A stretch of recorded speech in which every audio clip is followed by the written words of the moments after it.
Hey, there's serious heat on Jay-Z from the feds right now.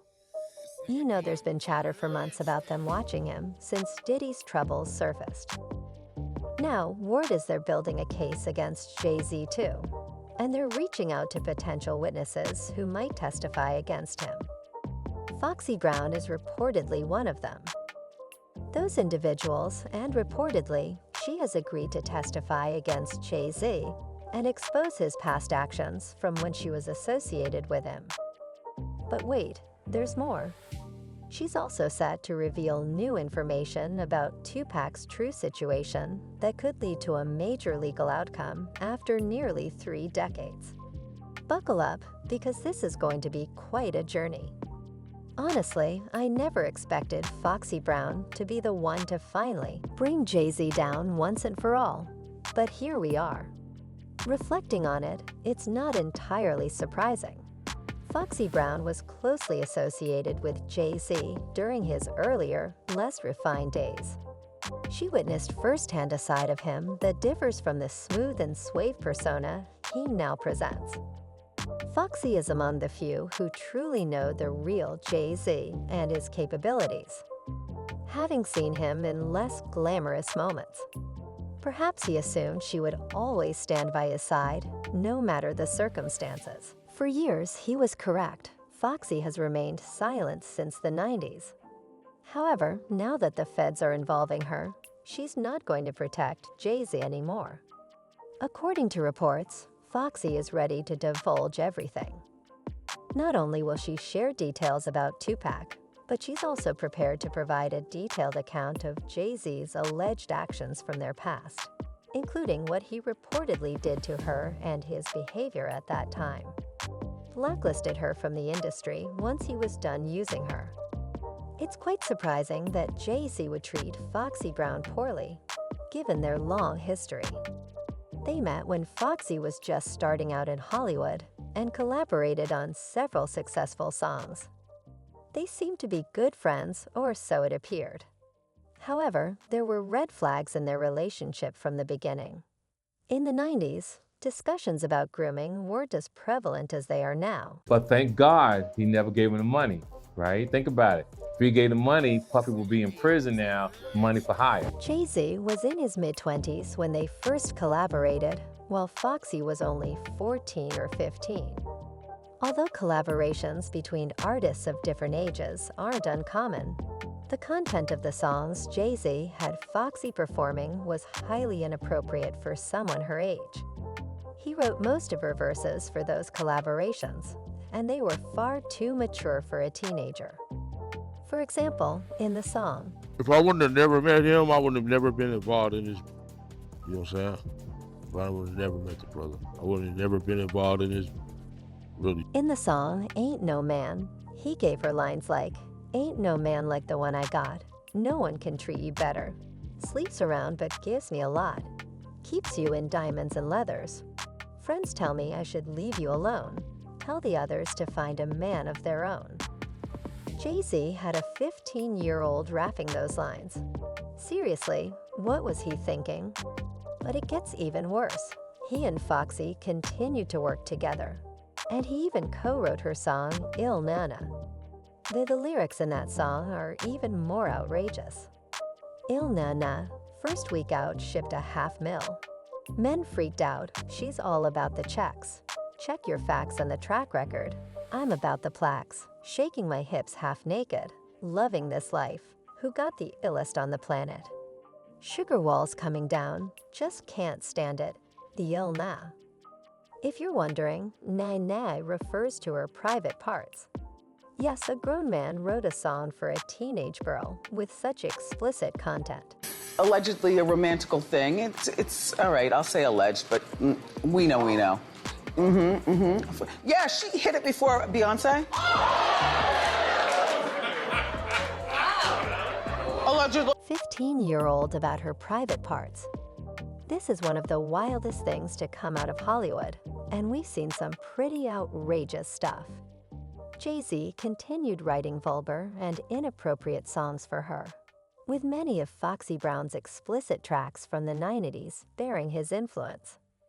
While I'm not saying Jay-Z wrote all her songs, he definitely co-wrote a significant number, and his impact on her music was immense. So how did they go from being studio buddies, making hits together, to Jay-Z blackballing her and tanking her career? It turned out that things between them had gone beyond a professional relationship because they had become romantically involved. Not that there was a lot of romance involved, because Jay-Z just wanted to hit it and quit it. If you catch my drift, at the time it was something of an open secret in the industry. And there were even reports that Foxy had given Jay-Z the card. He became something of a sugar daddy to her and allegedly funded some of her lavish shopping trees, which was weird because, again, she was 15 and he was in his mid to late 20s, but it wasn't a sunshine and roses, because sources in the industry revealed that Jay-Z allegedly gave Foxy an STD while they were messing around together. To go back and talk to all of the that she slept with in Philly when she was in Philly. She burned every last one of them. She sent more to the clinic than Clearly, Foxy wasn't the only woman Jay-Z was involved with, but their affair was kept under wraps as he never went public about it.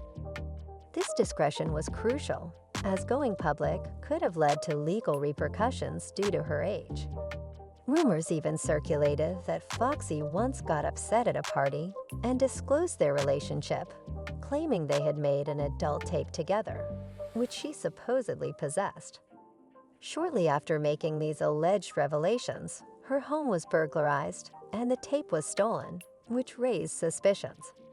However, Foxy later spoke to TMZ to deny ever making such allegations. She stated, "The atrociousness of this story sickened me to my stomach. In all my years in the music industry, these are the most disgusting and disrespectful allegations I've ever experienced." She emphasized that the story was entirely fictitious, lacking any audio, visual, or written evidence, and appeared to have been fabricated. With no malicious intent, Jay-Z has always been supportive to me and my family, a great friend over the years, and we achieved great success as a team. This situation is a mess, as I mentioned. People in the industry were aware of what was happening, but chose to remain silent. When Nick Cannon attempted to inquire about it from Jay-Z's former friend Damon Dash, he skillfully avoided addressing the question. The story that has circulated was that after Tupac got killed, Puffy allegedly gave the money I heard. to Zip. Yes. And Zip was supposed to give the money to Keefe and them. Yes. But he never gave the money to him. But thank God he never gave him the money, right? Think about it.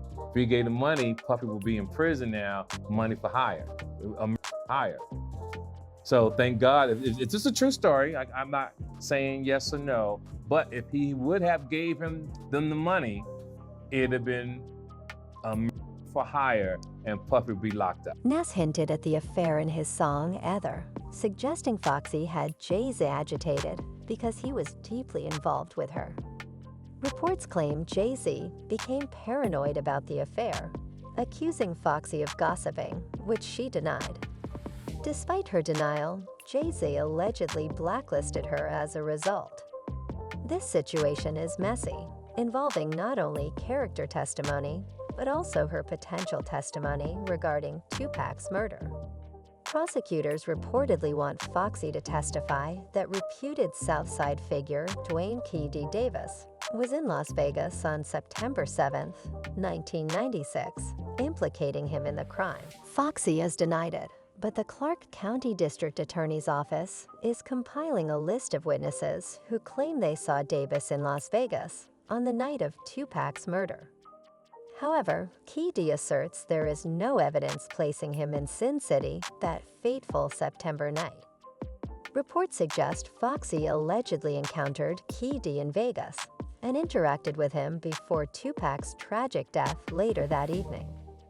Intriguingly, Key D reportedly incriminated himself in his own book, confessing to being in Vegas on the night of the incident. In his book, Compton Street Legend, Keffy D recounted seeing Foxy Brown that night.